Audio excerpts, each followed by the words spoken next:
नमस्कार। बहुत बहुत स्वागत है आपका हमारे इस खास वैज्ञानिक सत्र में। दोस्तों, आप देख रहे हैं doctor Raja Babu life studio और मैं हूं आपका प्यारा दोस्त एवं होस्ट डॉक्टर राजा बाबू। मैं अभी आपसे इस वैज्ञानिक सत्र में लगातार रूबरू हो रहा हूं दोस्तों, जिस बारे में वो है एंडोक्राइनोलॉजी, और इसके तहत अभी मैं आपसे चर्चा कर रहा हूं थायराइड ग्लैंड के बारे में। इससे पहले हमने थायराइड ग्लैंड कैसा होता है शरीर में, कहाँ होता है, क्या वजन होता है, वगैरह वगैरह के बारे में हमने बात की थी। और आज हम बात करेंगे आपसे कि थायराइड हार्मोन क्या होता है, थायराइड हार्मोन क्या है, कैसे सेक्रेट होता है, क्या रेगुलेशन इसका। पिछली बार हमने चर्चा किया था आपसे। देखिए ये क्या है ना, ये थायराइड हार्मोन स्रावित होता है, उत्पन्न होता है और वहां से आगे की ओर बढ़ता भी है, वो है थायराइड ग्लैंड यहां से।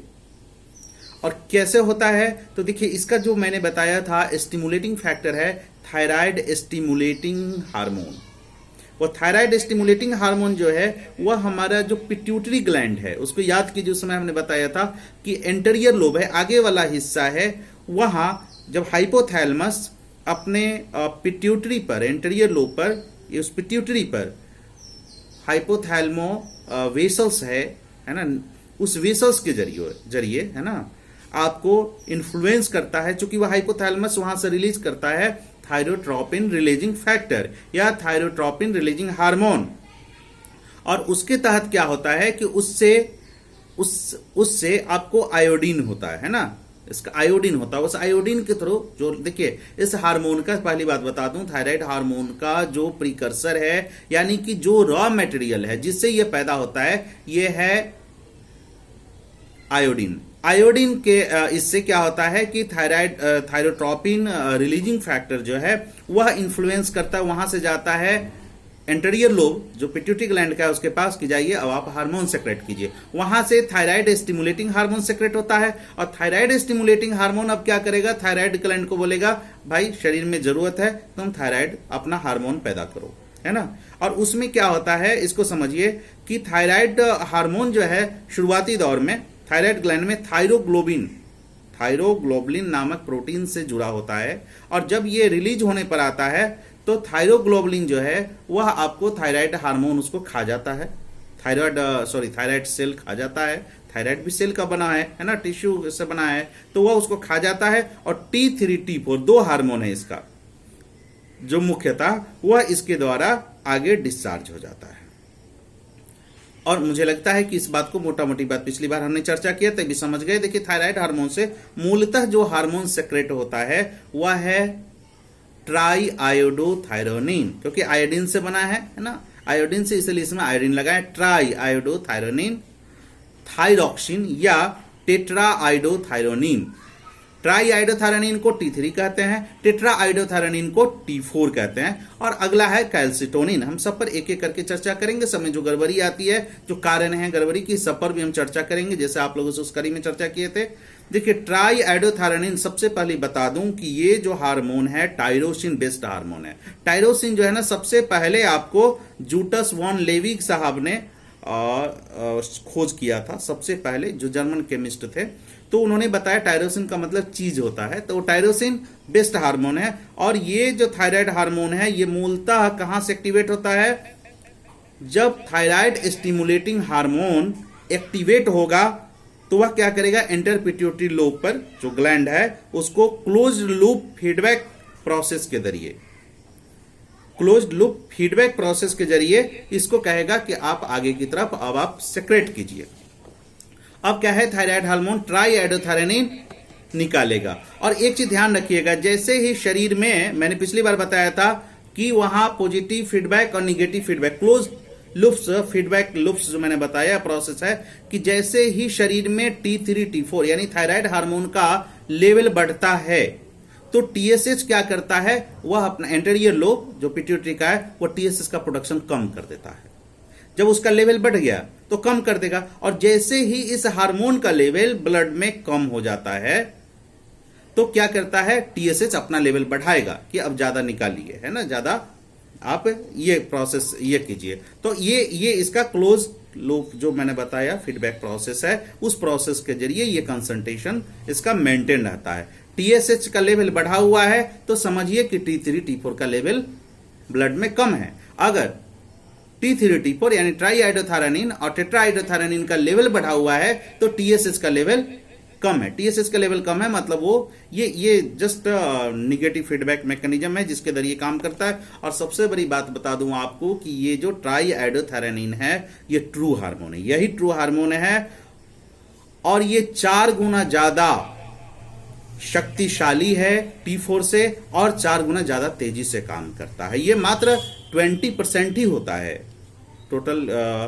थायराइड हार्मोन का और ये लगभग 85% जो है ब्लड में सर्कुलेट होता है, लीवर में बनता इसमें थायराइड में भी बनता है और लीवर में भी बनता है। और ये जो है कि क्या होता है इसको समझिए इस चीज को कि एंटर पिट्यूटरी से जैसे ही आयोडीन निकला अलग हुआ तो आयोडीन के चारों तरफ 4 कार्बन है, 4 कार्बन है और आयोडीन के चारों तरफ 4 कार्बन है। इसका अगर इसकी संरचना समझी जाए तो इसका जो है रसायन समझा जाए तो इसका बनावट तो जैसे एक आयोडीन है इसके चारों तरफ कार्बन मॉलिक्यूल है इसलिए टेट्रा आइडोथायरानिन है यानी कि और उसमें से जैसे ही एक लेवल कार्बन का हट जाएगा, एक हट गया तो ट्राई बच गया यानी 3 कार्बन और 1 आयोडीन बच गया तो ये ट्राई आइडोथायरानिन हो गया है ना। क्योंकि थायरोनिन रिलीजिंग फैक्टर है तो इसलिए थायरोनिन का नाम लेते हैं। तो ट्राई आइडोथायरानिन हो गया।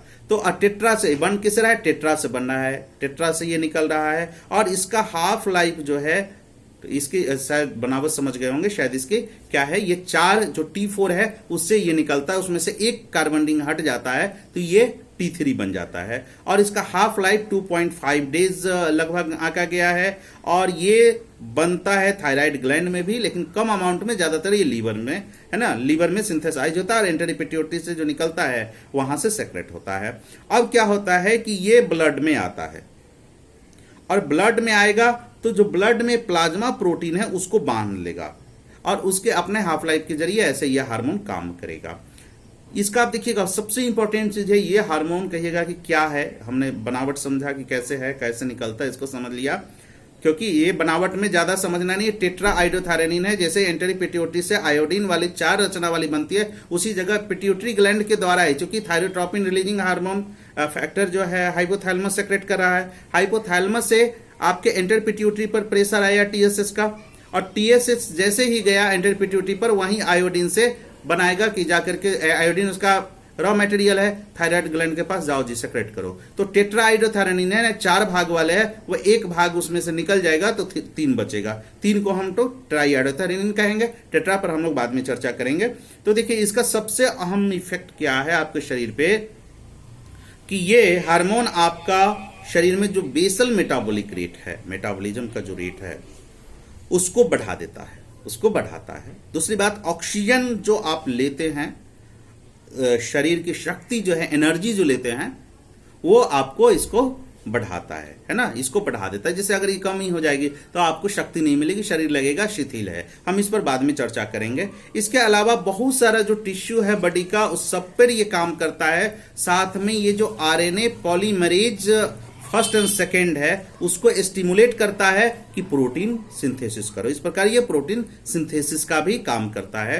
साथ में ये बीटा एड्रेनर्जिक रिसेप्टर जो है मेटाबॉलिज्म पर उसको पोटेंशिएट करता है, शक्ति देता है ग्लूकोज को। इसी कारण क्या होता है शरीर में ग्लाइकोजन टूटता है और ग्लूकोज बनता है, नहीं ग्लूकोनियोजेनेसिस होता है। तो इस प्रकार ये ग्लूकोज पे काम करता है, प्रोटीन पे करता है। इसके साथ ये शक्ति बेसल मेटाबॉलिक पे काम करता है और उसमें भी क्या है कि ये कोलेस्ट्रॉल को तोड़ने का काम करता है, कोलेस्ट्रॉल के ब्रेक डाउन को स्टिमुलेट करता है और जो लो डेंसिटी लिपोप्रोटीन है यानी खराब वाला जो फैट है उसके रिसेप्टर को बढ़ा देगा और ये क्या करेगा, लाइपोलाइसिस करेगा। इस प्रकार ये फैट घटाने का भी शरीर में काम करता है और ये हार्ट रेट बढ़ा देता है, कंट्रैक्शन फोर्स बढ़ा देता है और कार्डियक आउटपुट अच्छा करता है। यानी कि इस प्रकार ये हार्ट रेट को मेंटेन करता है। ये ज्यादा अगर हो जाएगा, देखिए अगर हाइपर हो जाएगा तो ये सारे रेट बढ़ जाएंगे, हाइपो होगा तो कम हो जाएगा। ये ध्यान रखना, हम इस पर आज चर्चा करेंगे। साथ में इसका सबसे अहम रोल ये ये है क्योंकि आप देखेंगे जब गर्भवती महिला होती है तो खास करके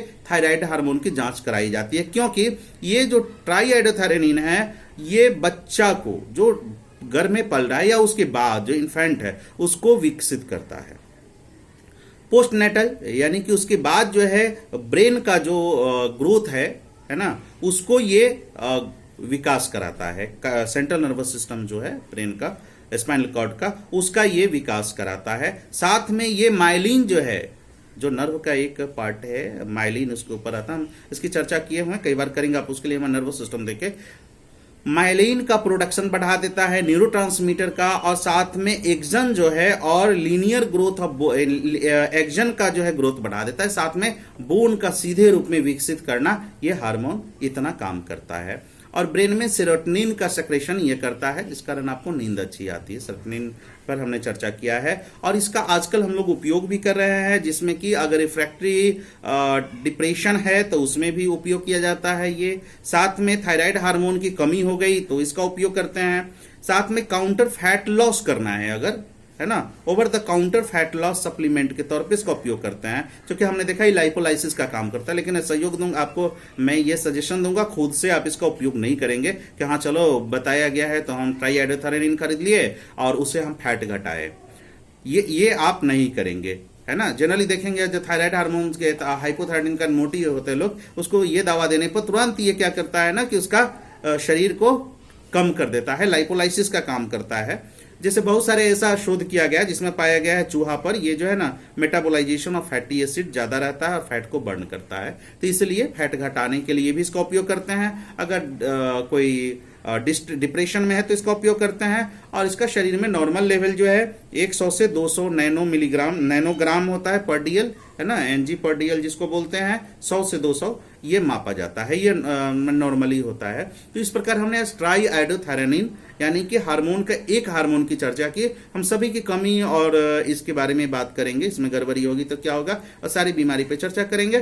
तो दोस्तों आप देखते रहिए doctor Raja Babu life studio, जुड़े रहिए डॉक्टर राजा बाबू के संग और पाते रहिए ऐसी ही खूबसूरत जानकारी, खूबसूरत कवियों, खूबसूरत लोगों की जानकारी, समाज के प्रत्येक व्यक्ति की जानकारी, ज्ञान संबंधी जानकारी, उनके कर्तव्य संबंधी जानकारी और उनके खूबसूरत अंदाज जीने के, इसके बारे में जानते रहिए। और फिलहाल दीजिए अपने दोस्त प्यारे डॉक्टर राजा बाबू को अलविदा। हम फिर मिलेंगे आपसे अगले कड़ी में, तब तक के लिए नमस्कार।